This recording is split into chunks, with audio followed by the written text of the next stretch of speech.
राधे कृष्ण राधे कृष्ण। बकासुर के वध से राक्षसों का भयभीत होकर पलायन और नगर निवासियों की प्रसन्नता। वैशंपायन जी कहते हैं, राजन, पसली के हड्डियों के टूट जाने पर पर्वत के समान विशालकाय बकासुर भयंकर चित्कार करके प्राण रहित हो गया। जन्मेजय उस चित्कार से भयभीत हो उस राक्षस के परिवार के लोग अपने सेवकों के साथ घर से बाहर निकल आए। योद्धाओं में श्रेष्ठ बलवान भीमसेन ने उन्हें भय से अचेत देखकर ढांढस बंधाया और उनसे यह शर्त करा ली कि अब से कभी तुम लोग मनुष्यों की हिंसा न करना। जो हिंसा करेंगे उनका शीघ्र इसी प्रकार वध कर दिया जाएगा।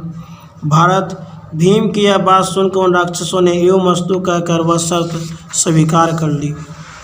भारत तब से नगर निवासी मनुष्यों ने अपने नगर में राक्षसों को बड़े सौम्य स्वभाव का देखा।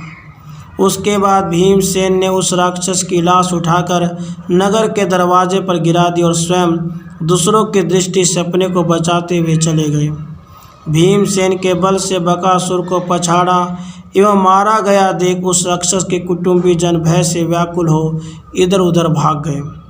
उस राक्षस को मारने के पश्चात भीमसेन ब्राह्मण के उसी घर में गए तथा वहां उन्होंने राजा युधिष्ठिर से सारा वृत्तांत ठीक ठीक कह सुनाया।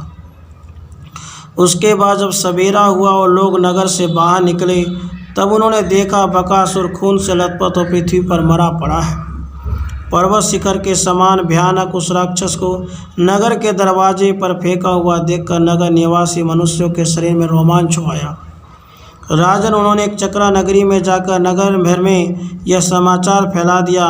फिर तो हजारों नगर निवासी मनुष्य स्त्री, बच्चों और बूढ़ों के साथ बकासुर को देखने के लिए वहाँ आए। उस समय वह अमानुष कर्म देखकर सबको बड़ा आश्चर्य हुआ। जन्मेजय उन सभी लोगों ने देवताओं की पूजा की। इसके बाद उन्होंने यह जानने के लिए कि आज भोजन पहुंचाने की किसकी बारी थी, दिन आदि की गणना की। फिर उस ब्राह्मण की बारी का पता लगने पर सब लोग उसके पास आकर पूछने लगे।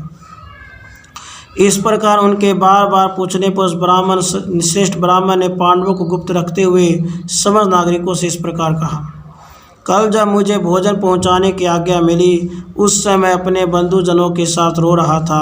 इस दशा में मुझे एक विशाल हृदय वाले मंत्र सिद्ध ब्राह्मण ने देखा।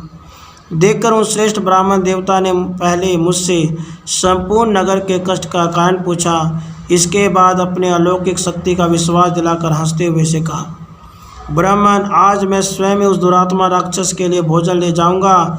उन्होंने यह भी बताया कि आपको मेरे लिए भय नहीं करना चाहिए। वे वह भोजन सामग्री लेकर बकासुर के वन की ओर गए। अवश्य उन्होंने यह लोक हितकारी कर्म किया होगा।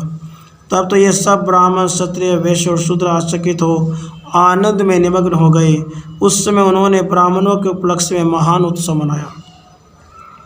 इसके बाद उस अद्भुत घटना को देखने के लिए जनपद में रहने वाले सब लोग नगर में आए और पांडव लोग भी पूर्ववत वहीं निवास करने लगे। राधे कृष्ण राधे कृष्ण।